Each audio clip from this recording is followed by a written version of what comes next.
اے ایمان والوں، جو مال تم نے کمایا ہے اور جو کچھ ہم نے تمہارے لیے زمین سے پیدا کیا ہے، اس میں سے بہترین چیزوں کو صدقہ کرو، گھٹیا اور بیکار چیزیں صدقے کے لیے مت چنو، اور جان لو کہ اللہ بے نیاز ہے اور قابل تعریف ہے۔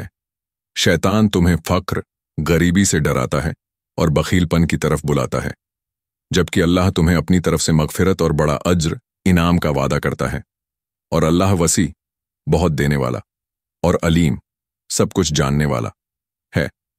اللہ جسے چاہتا ہے اسے حکمت عطا کرتا ہے، اور جسے حکمت دی گئی اسے بہت بڑا خزانہ ملا، مگر نصیحت صرف عقل والے لوگ ہی لیتے ہیں۔ تم جو کچھ بھی صدقہ کرتے ہو یا جو نذر مانتے ہو، اللہ اسے جانتا ہے، اور ظالموں کا کوئی مددگار نہیں ہوگا۔ اگر تم کھل کر صدقہ کرو تو اچھا ہے، لیکن اگر تم غریبوں کو چھپ کر دو تو یہ تمہارے لیے بہتر ہے، اور یہ تمہارے گناہ مٹا دے گا، اور اللہ تمہارے اعمال سے واقف ہے۔ لوگوں کی ہدایت تمہاری ذمہ داری نہیں ہے، اے نبی، ہدایت تو اللہ دیتا ہے جسے چاہتا ہے۔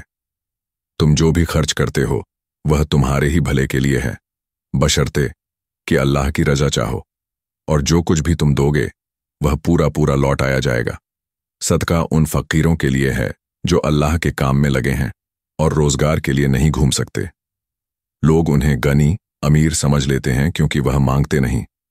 تم انہیں ان کے چہروں سے پہچان سکتے ہو، وہ لوگوں سے زبردستی نہیں مانگتے، اور جو کچھ تم صدقہ کرتے ہو اللہ اسے جانتا ہے۔ جو لوگ رات دن چھپ کر اور کھل کر مال خرچ کرتے ہیں، ان کا اجر ان کے رب کے پاس ہے، ان پر نہ کوئی خوف ہوگا اور نہ وہ غمگین ہوں گے۔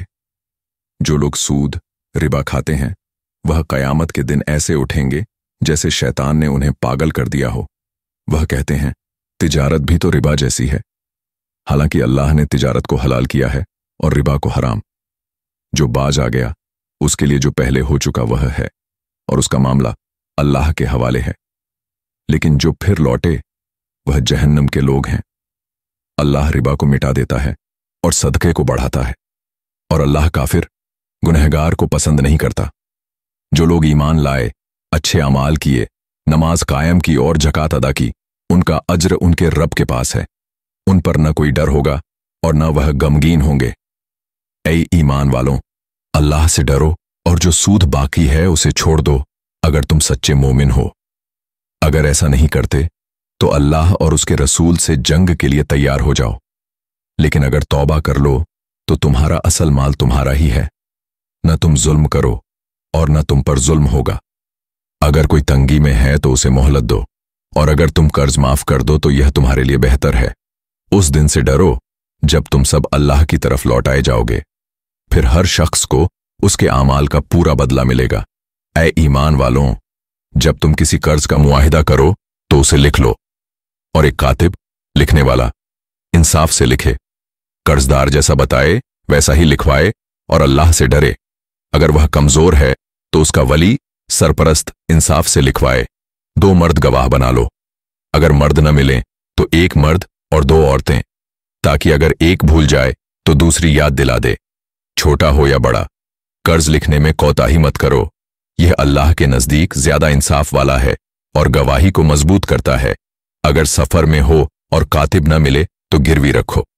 اگر آپس میں بھروسہ ہے تو قرضدار کو چاہیے کہ امانت ادا کرے اور اللہ سے ڈرے، اور گواہی نہ چھپاؤ۔ جو گواہی چھپائے اس کا دل گنہگار ہے۔ جو کچھ آسمانوں اور زمین میں ہے سب اللہ کا ہے۔ تم جو اپنے دل میں چھپاؤ یا ظاہر کرو، اللہ اس کا حساب لے گا۔ جسے چاہے گا معاف کرے گا اور جسے چاہے گا سزا دے گا، اور اللہ ہر چیز پر قادر ہے۔ رسول اس پر ایمان لائے جو ان کے رب کی طرف سے اتارا گیا، اور مومن بھی سب ایمان لائے اللہ، اس کے فرشتوں، اس کی کتابوں اور اس کے رسولوں پر۔ وہ کہتے ہیں ہم فرق نہیں کرتے کسی رسول میں، اور کہتے ہیں ہم نے سنا اور مانا۔ اے ہمارے رب، تیری ہی مغفرت چاہتے ہیں اور تیری ہی طرف لوٹنا ہے۔ اللہ کسی جان پر اس کی طاقت سے زیادہ بوجھ نہیں ڈالتا۔ جو بھلائی کرے گا اس کا فائدہ اسی کو ہوگا، اور جو برائی کرے گا اس کا وبال اسی پر ہوگا۔ مومن دعا کرتے ہیں اے ہمارے رب، اگر ہم سے بھول چوک ہو جائے تو ہمیں معاف کر۔ اے ہمارے رب،